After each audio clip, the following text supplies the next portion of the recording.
Latest எபிசோடுகளை விளம்பரங்களே இல்லாமல் காணுங்கள். என்னங்க அவ எங்க அம்மா வாசிக்கப்படுத்திக்கிட்டு இருக்கா, நீங்க பாத்துக்கிட்டு சும்மா இருக்கீங்க? ஏய், அவ என்ன உங்க அம்மாவை மட்டும் அசிங்கப்படுத்துறா? எல்லாரையும் தான் அசிங்கப்படுத்திட்டு இருக்கா. இவகிட்ட எல்லாம் பேசிக்கிட்டு இருந்தா நமக்கு தான் அசிங்கம். வாடி போலாம்.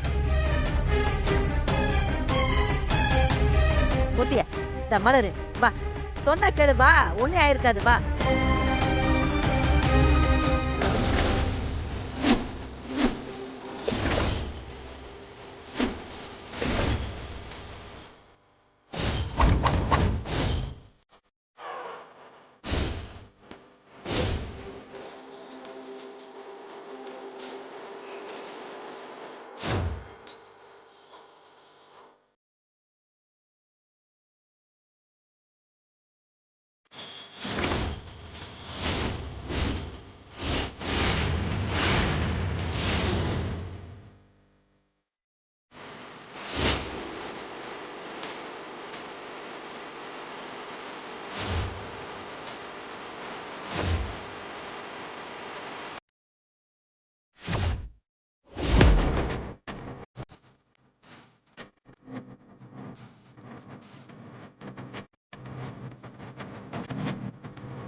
அப்பா, உங்களுக்கு ஒண்ணும் இல்லையே?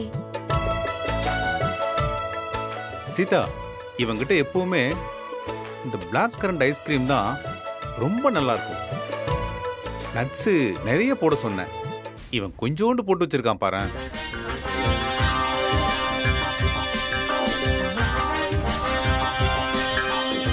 பா, எங்கப்பா போனீங்க? ஒவ்வொரு ஹாஸ்பிட்டலா போய் உங்களை தேடிக்கிட்டே இருந்தேன்ப்பா.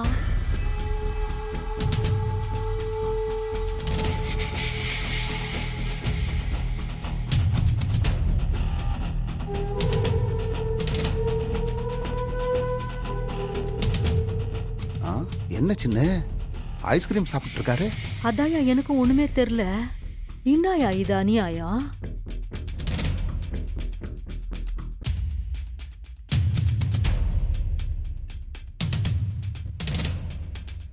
ஆம்புலன்ஸ்ல போனவன் திரும்ப உயிரோட வரமாட்டான்னு சந்தோஷமா இருந்தவங்களுக்கு ஒன்னு சொல்லிக்கிறேன்.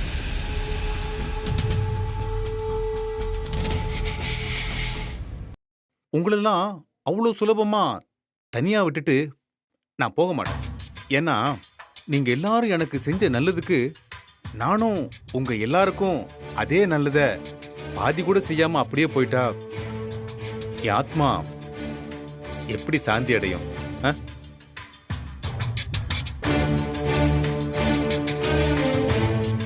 இந்த வீட்டில் உங்க எல்லாருக்கும் அம்மான்னு ஒருத்தங்க இருந்தாங்க. அந்த அம்மா இத்தனை வருஷமா தான் பெத்த பிள்ளைங்க ஒவ்வொன்றும் மரகதம், மாணிக்கம், வைடூரியம், கோமோதகம்னு நினைச்சுக்கிட்டு இருந்தாங்க. அப்புறம் அந்த பிள்ளைங்களுக்கு கட்டி வச்சதெல்லாம் தங்கம், வெள்ளி, வைரம், பிளாட்டினம்னு ரொம்ப நம்பிக்கிட்டு இருந்தாங்க. பாவம், அவங்களும் என்ன பண்ணுவாங்க? அம்மானாலே அப்படிதானே. அதெல்லாம் ஒரிஜினலா இல்லையான்னு அவங்களுக்கு தெரியணும்னு தான் நான் ஷாக் அடிச்ச மாதிரி கீழே விழுந்தேன்.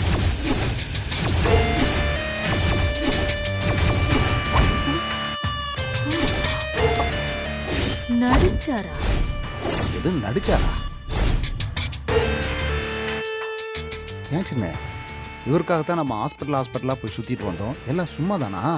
சும்மா பண்ணிட்டாரு. அந்த மரகதமும் மாணிக்கமும் பதறி போய் ஓடி வந்து அப்பாவை தூக்கி தோல்ல போட்டுக்கிட்டு ஆஸ்பத்திரிக்கு ஓடுவாங்கன்னு அம்மா எதிர்பார்த்தாங்க. அம்மானாலே அப்படிதானே?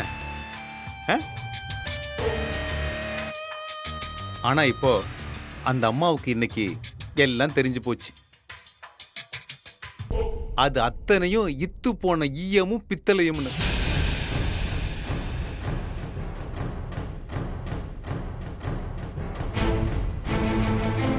இன்னைக்கு புரிஞ்சுக்கிட்டியா சீதா?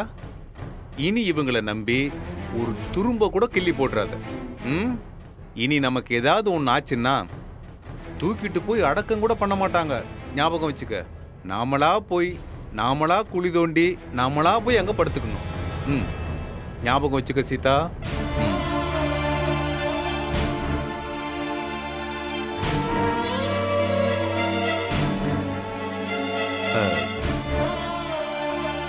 சீதா, உனக்கு கூட கடைசியா கொஞ்சோண்டு நப்பாச இருந்ததில்ல? என்னதான் கோச்சிக்கிட்டு இருந்தாலும் எனக்கு ஒண்ணுன்னா வந்து நிப்பாங்கன்னு நினைச்சிட்டு இருந்தல்ல? அது இப்போ உனக்கு கிளியர் ஆயிருக்குமே.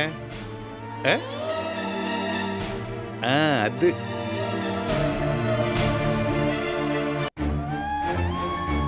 இங்க பாருங்க, இங்க யாரும் நீங்க சொல்ற மாதிரி எல்லாம் இல்ல. நீங்க கோட்டை போட்டுட்டு அந்த கோட்டை தாண்டி யாரும் வரக்கூடாதுன்னு நீங்க தானே சொன்னீங்க. ஆமாப்பா, ஆமா. நீ கரெக்டா தான் பேசுற. கோட்டை தாண்டி வர வேண்டான்னு நான் தான் சொன்னேன்ல. சீதா, நான் தான் சொன்னேன். நானே தான் சொன்னேன். நீங்க வர வேணான்னு சொன்னீங்க, நாங்க யாரும் வரல. இப்ப புதுசா எங்க மேல குறை சொல்றீங்க? சீதா, ரோசக்காரன் சீதா. எனக்கு இவன் எந்த ஆபத்துக்கும் உதவ மாட்டான்னு எனக்கு நல்லாவே தெரியும். இவன் ஓடி வந்து காப்பாத்துறதுக்கெல்லாம் தயாரா தான் இருந்திருக்கான். ஆனா மறுபடியும் ஒரு தரம் ஹாஸ்பிட்டலுக்கு பணம் கட்டணுமேனு பயந்து போய் பிரேக் அடிச்சு கோர்ட்டுக்கு அந்த பக்கம் நின்று இருப்பான். என்னங்க அவர் பாட்டுக்கு உங்களை கிண்டல் அடிச்சுக்கிட்டு இருக்காரு. நீங்க எதுவும் சொல்லாம இருக்கீங்க? ஏய், அவரு கிடக்குறாரு விடு. பக்கத்து போர்ஷன்ல இருக்கிறவங்க வாய்க்கு வந்ததெல்லாம் பேசதான் செய்வாங்க.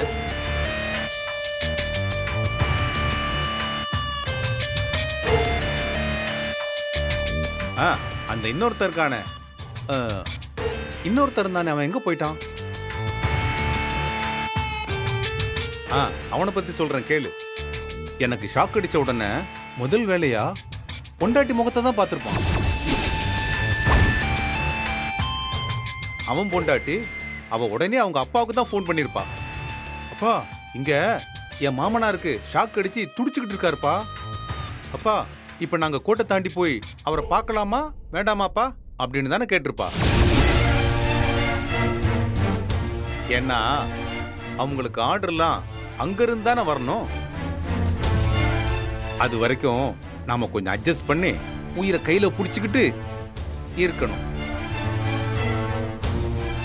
மற்றபடி அவங்களாம் நல்லவங்க தான்.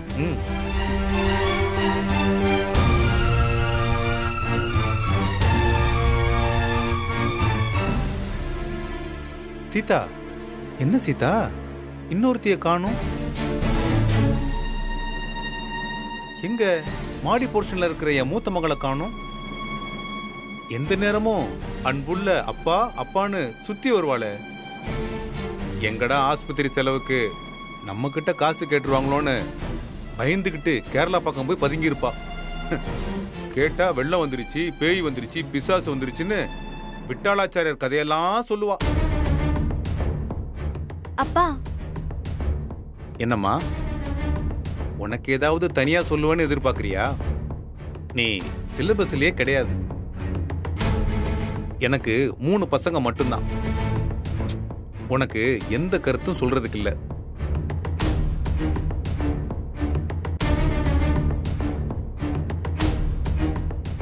போ, நீ போ. சார், என்ன சார் இப்படி பேசுறீங்க? காலையில இருந்து நாங்க எத்தனை ஆஸ்பத்திரி ஏறி இறங்கி உங்களை தேடிட்டு இருந்தோம் தெரியுமா?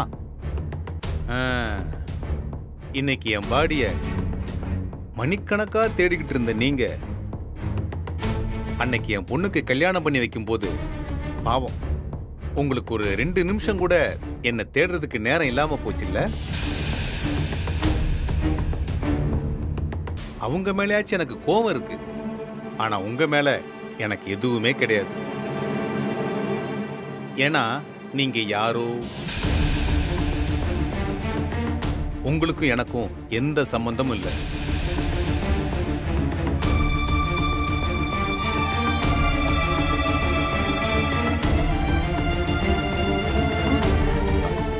சம்பந்தி, உங்களுக்கு ஏதாவது தனியா சொல்லணுமா?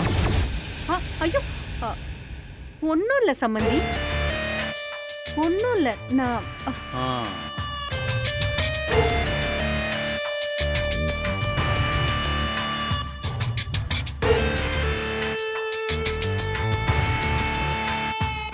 போதும், இதோட நிறுத்திக்கிங்க. நான் பாட்டுக்கு செவனேன்னு நான் உண்டு, என் வேலை உண்டுன்னு இருக்கேன். தேவையில்லாம என்ன சீண்டி விட்டு வெறுப்பேத்திட்டு இருக்க கூடாது. அப்புறம் நானும் பெரிய மனுஷனு கூட பார்க்காம ஏதாவது பதிலுக்கு செய்யற மாதிரி ஆயிடும். நல்லா இருக்காது, பாத்துக்குங்க.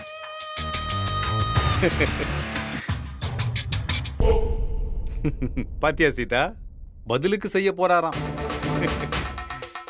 டேய், அதான் எல்லாத்தையுமே செஞ்சிட்டியே, இன்னும் செய்யறதுக்கு ஏதாவது பாக்கி வச்சிருக்கியா என்ன? சரிடா, அதையும் பண்ணு, என்னன்னு பாத்துருவோம். டேய் தம்பி, உன்னை போல பல பேரை பார்த்துட்டு வந்தவன்டா, உன் அப்பன்டா நானு. என்கிட்ட எல்லாம் வச்சுக்காதன்னா போ போ.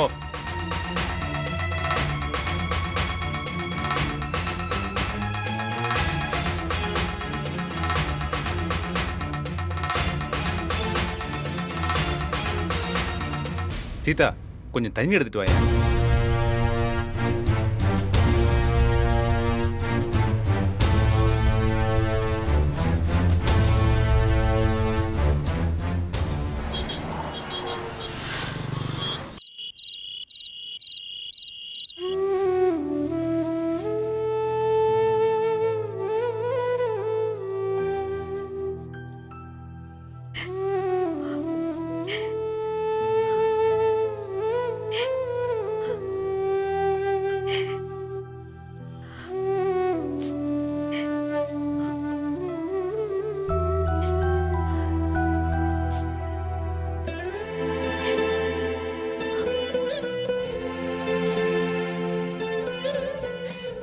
சீதா, என்னாச்சு?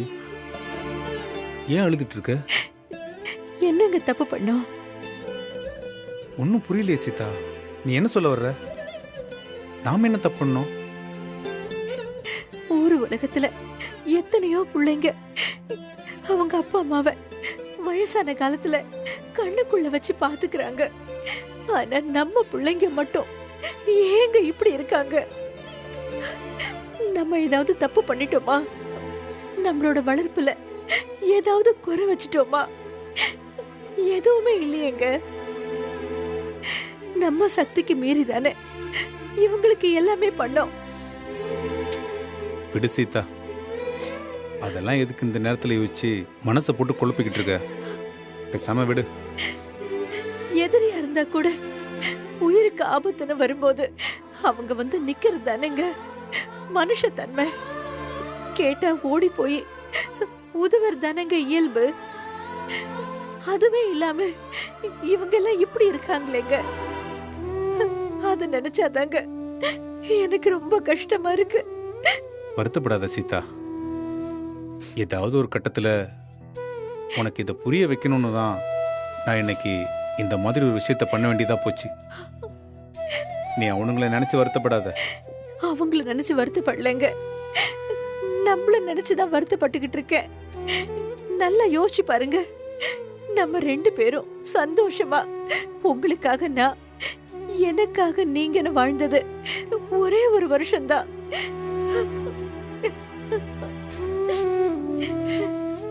அடுத்தடுத்து பிள்ளைங்க பிறக்க ஆரம்பிச்சாங்களோ என்னோட கவனம் எல்லாம் அவங்கள பார்த்து நல்லபடியா வளர்க்கறதுலயே போயிடுச்சு. உங்களை விட்டு நான் ரொம்ப தள்ளி போன மாதிரி ஆயிடுச்சு. இத்தனை வருஷமா நாம நம்ம பிள்ளைங்களுக்காக மட்டுமே வாழ்ந்த மாதிரி ஆயிப்போச்சு. இப்ப யோசிச்சு பார்த்தா நான் உங்களுக்குன்னு எதுவுமே செய்யலன்னு தோணுதுங்க. எதுக்கு சீதா பெரிய வார்த்தையெல்லாம் பேசிட்டு இருக்க? நீ எனக்காக என்ன செய்யல? எல்லாமே தான் செஞ்ச. எனக்கு எல்லாமுமா நீ இருந்த. இதோ இப்பவும் இருக்க. குழந்தைங்கன்னு ஒன்று பிறந்தா எல்லாருக்குமே அந்த பெத்த புள்ளையை தவிர மற்றது எல்லாமே அதுக்கு அடுத்ததுதான்னு தோணும். இதுல உன்னோட தப்பு எதுவுமே இல்லை சீதா. இல்லங்க, நான் உங்களை கவனிச்சிருக்கணும். சீதா விடு சீதா. அதுக்கு தான் நம்ம பிள்ளைங்க நமக்கு நல்ல வாய்ப்பை ஏற்படுத்தி கொடுத்துருக்காங்களே. இந்த பிரச்சனையெல்லாம் எதுவும் வராம இருந்திருந்தா என்ன ஆயிருக்கும்? நான் டெய்லி பேரனுக்கு சட்டை அயன் பண்ணி ஷூக்கு பாலிஷ் போட்டு விட்டு ஸ்கூலுக்கு கொண்டு போய் விட்டுட்டு அதுக்கப்புறம் கரண்ட் பில்லு, ரேஷன், மளிகை கடைன்னு டெய்லி போயிட்டு இவனுங்க வண்டியை தொடச்சி விட்டுட்டு இருந்திருப்பேன். நீ காலையில் 5 மணிக்கு கிச்சனுக்கு போனா ராத்திரி 10 மணி வரைக்கும் வீட்டு வேலைனே இருந்திருப்ப. இப்போ அவனுங்களே நம்மளை தூக்கி போட்டானுங்க. அதையே நீ தூக்கி போட்டாங்கன்னு நினைச்சு பாக்குற? நாம 2 பேரும் தனியா இருக்கிறதுக்கு ஒரு வாய்ப்பு கொடுத்துருக்காங்கன்னு நினைச்சுப்பாரு. சீதா, நாம இனி புதுசா ஒரு வாழ்க்கை ஆரம்பிப்போம். எப்படிங்க உங்களால இப்படி யோசிச்சு பேச முடியுது? சீதா, இத பாரு சீதா, நீயும் நானும் இனி நமக்காகன்னு ஒரு வாழ்க்கை ஆரம்பிப்போம். இனிமே யாரை பத்தியும் கவலைப்பட வேண்டிய அவசியம் கிடையாது.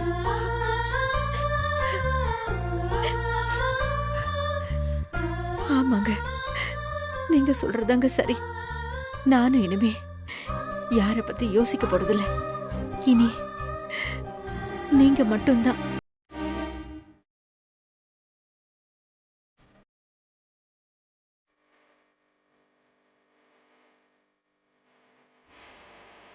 நம்ம பிள்ளைங்க நமக்கு அவங்களுக்கே தெரியாம செஞ்ச ஒரே நல்ல விஷயம் நமக்காக இந்த வாழ்க்கையை ஏற்படுத்தி கொடுத்ததுதான்.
சீதா, ஆ? ஒரு நிமிஷங்க வா. என்னங்க? உட்கார். என்னன்னு சொல்லுங்க. உட்காரு. இந்தா குடி. எனக்கா? எனக்காக மட்டும் தான் நீ காஃபி போட்டு தருவியா? ஏன் உனக்காக நான் காஃபி போட்டு தரக்கூடாதா? எத்தனை வருஷம் நீ எனக்காக காஃபி போட்டு கொடுத்துருக்க. ஒரு நாள் நான் போட்டு தர்றேன். குடி சீதா. போட்டது எல்லாம் போட்டபடியே இருக்கு. இருங்க வந்துடுறேன். ஏய் சீதா, உட்கார் உட்கார். எந்த வேலையும் எங்கேயும் ஓடாது, பொறுமையா செஞ்சுக்கலாம். நான் குடிச்சு பார்த்தேன் சீதா, உண்மையிலே காஃபி ரொம்ப நல்லா இருந்தது. நீ முதல்ல காஃபியை குடிச்சு பாரு. குடி.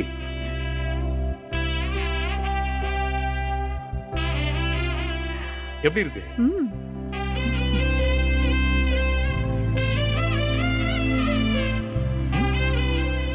நீங்க ஆபரேஷன் பண்ணதுக்கு அப்புறம் சத்தம்லாம் கொஞ்சம் அதிகமாவே இருக்கு.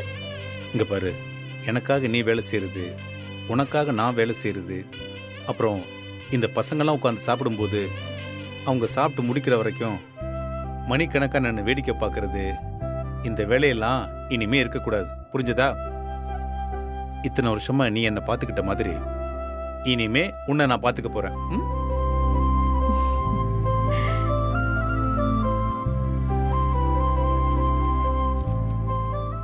இந்தா. இது எதுக்கு? இத்தனை வருஷத்துல நீ யோசிச்சிருப்பல்ல, இவன் காஃபி குடிச்சிட்டே பேப்பர் படிக்கிறானே, அதுல அப்படி என்னதான் இருக்குன்னு நினைச்சிருப்பல்ல. இப்போ அதை அனுபவிச்சு பாரு.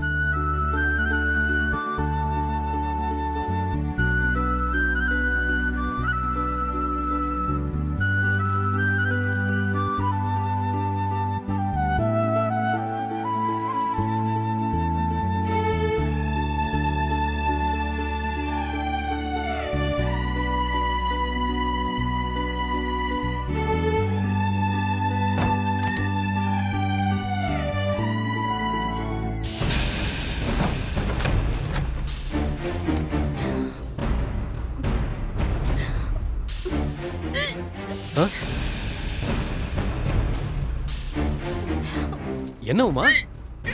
உமா, உமா என்னாச்சு? உமா, உமா, பாத்து உமா,